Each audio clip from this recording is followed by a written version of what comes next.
Welcome to the Literacy Network of South Berkshire Presents.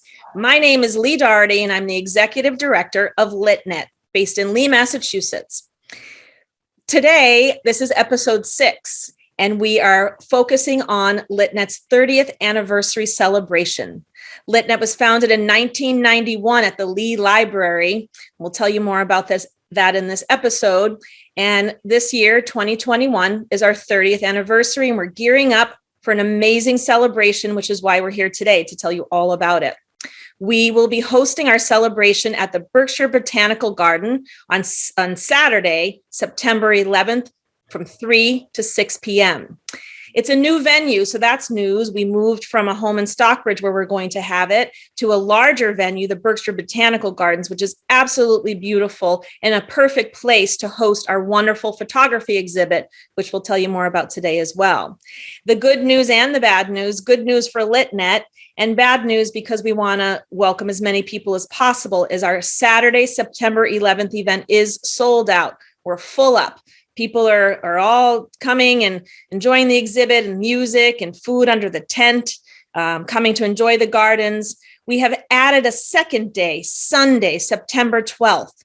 Tickets are still on sale. They're available on our website. You can call us to book your tickets or to sponsor LitNet, which is really important as well. We can't do what we do without sponsorship. So if you're interested to come on Sunday, if you're interested to sponsor LitNet, the links are still live on our website and pretty obvious to find. There's a top button that says 30th event.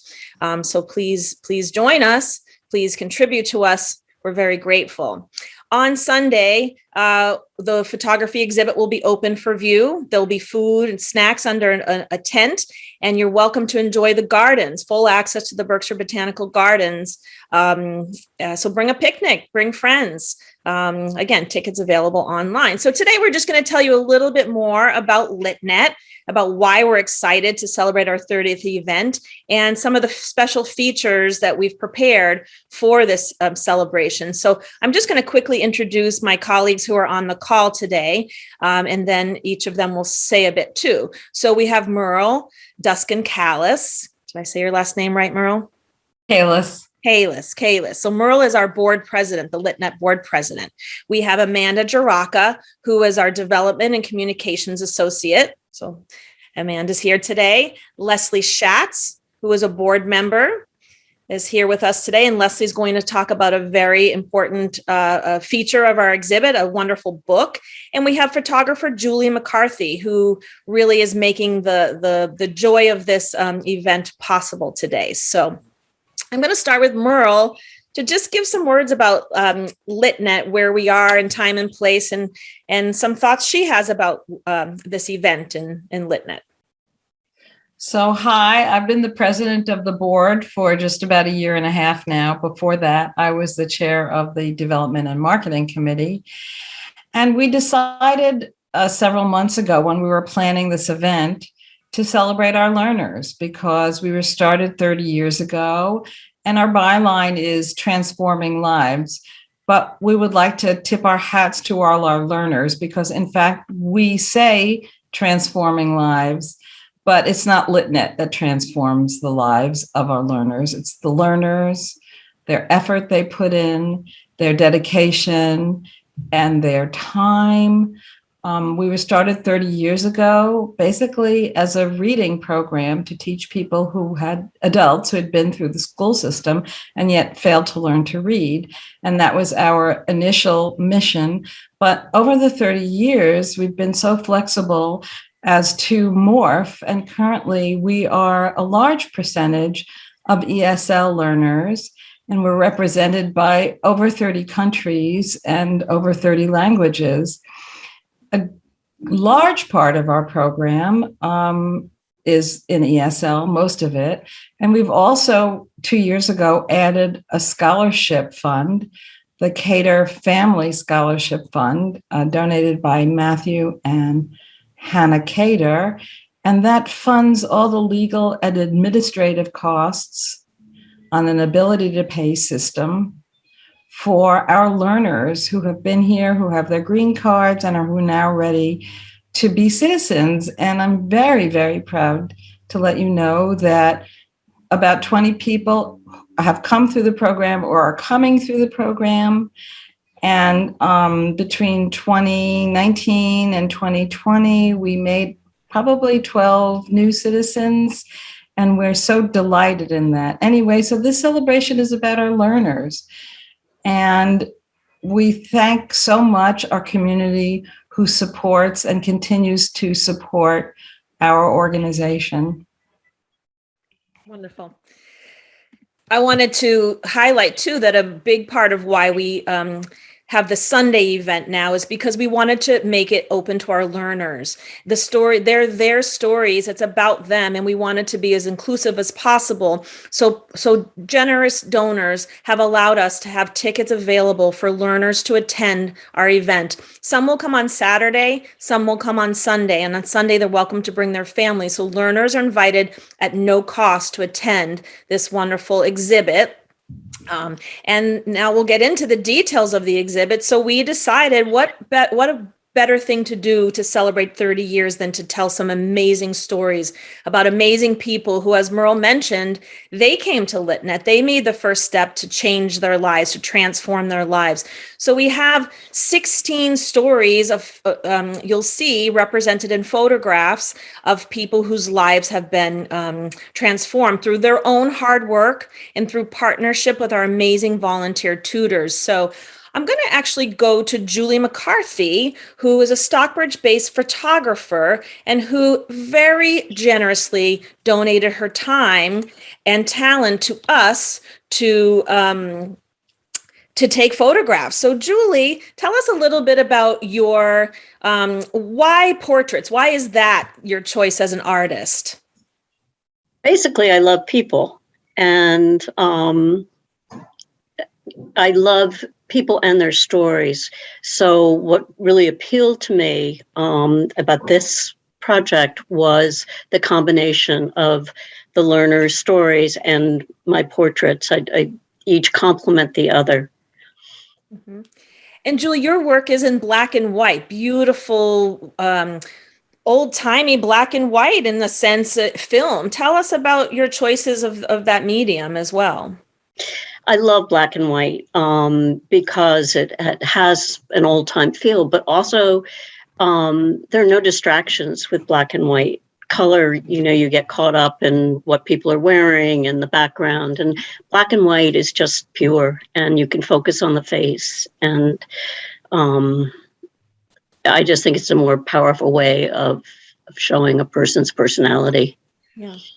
Julie has this really heavy, wonderful camera that you don't see much anymore. We're so used to snapping on our phones, and really to see you with your equipment and your lights. And so tell us about your experience about photographing LitNet learners.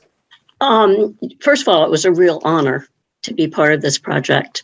And second of all, before I forget, I would just like to thank the Stockbridge Library for allowing us to use their space. It was perfect. The lighting, everything about it was perfect.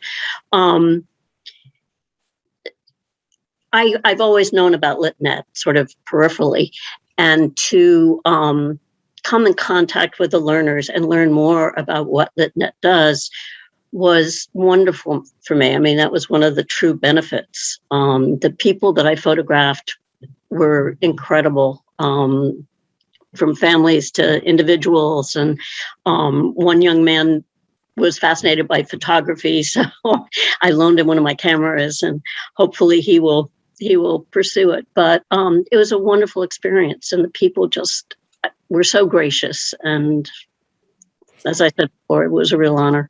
I watched how Julie worked with the individuals as well, and she really did take time to get that smile, warm them up, make them feel comfortable.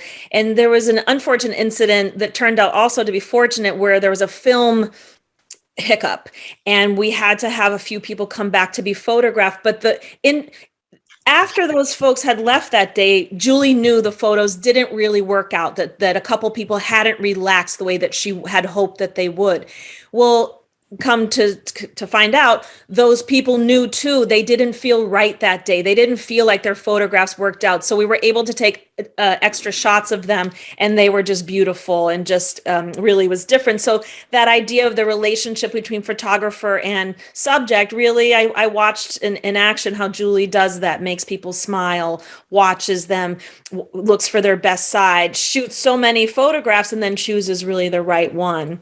So we're so fortunate to have these beautiful photographs that we also are turning them into two wonderful projects. But I'm going to have Leslie Schatz tell you about one of the wonderful projects, and then we'll talk more about the second project. So Leslie, tell us about the book. Well, in January, Merle contacted me and asked me if I would be willing to sort of, mastermind the book project. And I thought, oh, sure, I'm a tutor. I know how to do this. And I took it on. And it was, fortunately, we started in January because with COVID restrictions, trying to plan out how to do a book and work with our learners was a little bit of a challenge. Where to photograph them, would they be taking off their masks, and so forth. But it all came together, and I was very interested in doing a small book that people could hold on to and hopefully keep rather than toss it in a bin after the event.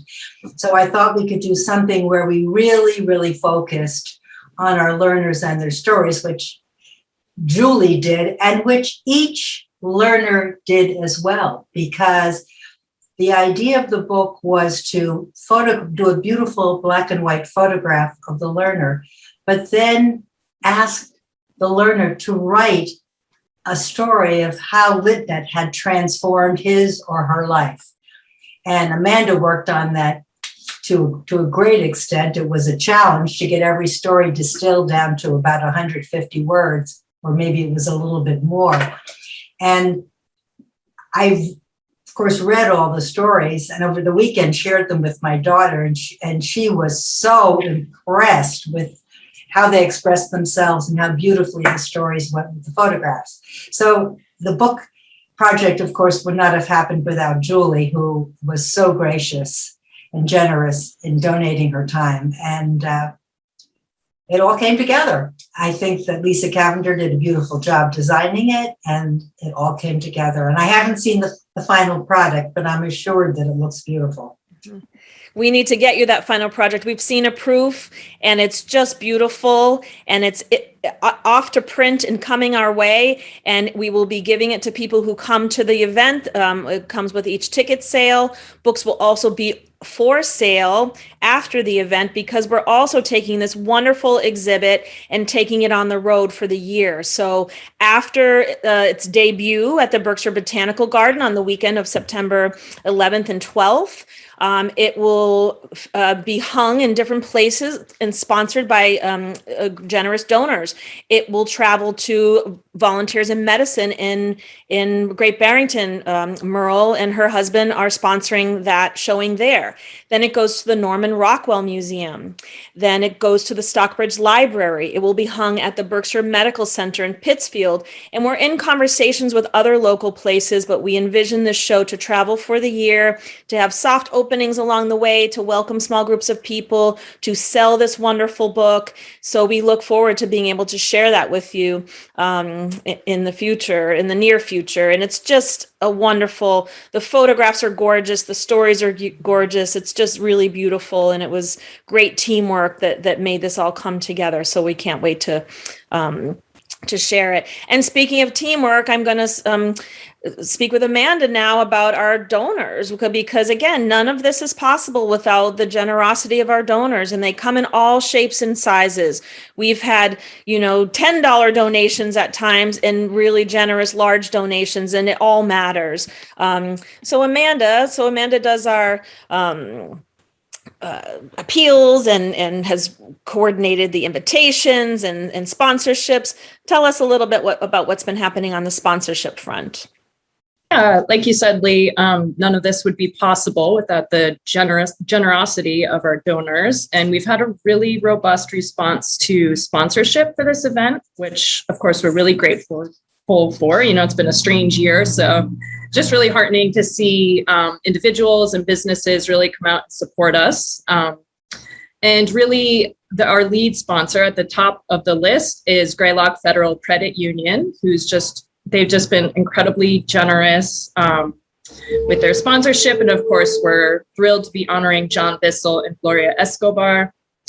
And then we kind of had a surprise sponsor in the last couple of weeks. Berkshire Health System and Berkshire Medical Center and Fairview Hospital, kind of all together, came in as a very significant sponsor of the event. And we're calling them our heroes. We kind of made a new category for them.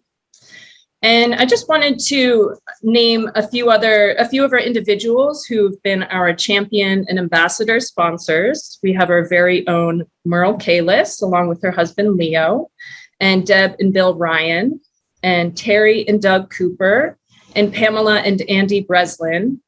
And we've had so many more individuals who've been generous donors, and we're going to put a slide at the end of this show so that we can, list everybody who's really stepped in to help LitNet. And we've also had a great response from local businesses, including Kane, Hibbert, and Myers, the Annie Selke Companies, Barrington Brewery and Restaurant, and Cohen, Kinney, Valicenti, and Cooks. So thanks to all of our sponsors. We'll be sure to list all of them. They'll be on our website. We've been sharing them on social media. And thank you for just making this happen. I wanted to, absolutely, yes, Leslie, I might mention that Robin and Buzz McGraw and the Donald C. McGraw Foundation are underwriting the book. It's wonderful. Yeah. And while we're thanking people, I want to hop in and thank the board of directors, but particularly I would like to thank the development and marketing committee who conceived of this idea way back when and made sure that all the elements were flexible enough so that we could go forward in spite of any COVID restrictions that we could or didn't know about at the time. So a shout out to everybody on the development committee. We have, of course, Leigh, Amanda, and Leslie. And Leslie doesn't know this, but when she agreed to do the book in January, that was the happiest day of my life because I knew she would do it with great aplomb and fabulous style.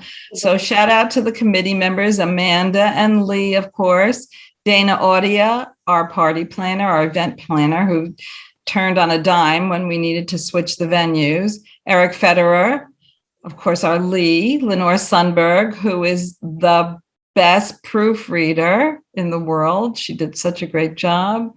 Linda Russell, Sarah Boyd, Sue Weintraub, and of course, Lisa Cavender joined our development and marketing committee as a non-board member and did a bang-up job on the design of everything that you've seen, the invitations, the postcards, the book, and our intern, Carmen Villalobos, who has been, it was the first introduction to event planning, and I hope it was a good experience for her. So a shout out and a thank you.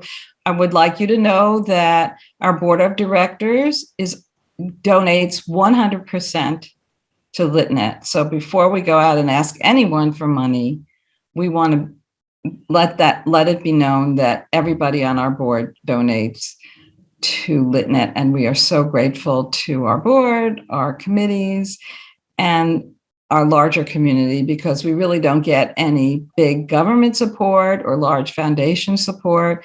It's all about our donors. Mm-hmm. And look for an article about LitNet this month in Berkshire Magazine coming up. We're excited about that. We'll be sharing news about our wonderful event. We'll welcome the press there. We'll share news about our traveling exhibit. And tickets are still on sale for Sunday, September 12th from 1 to 4. Go to our website, email us directly at info@litnetsb.org. Call our office. I'm going to put an ending slide that has the contact details but we're really excited. We're really proud. We're really delighted.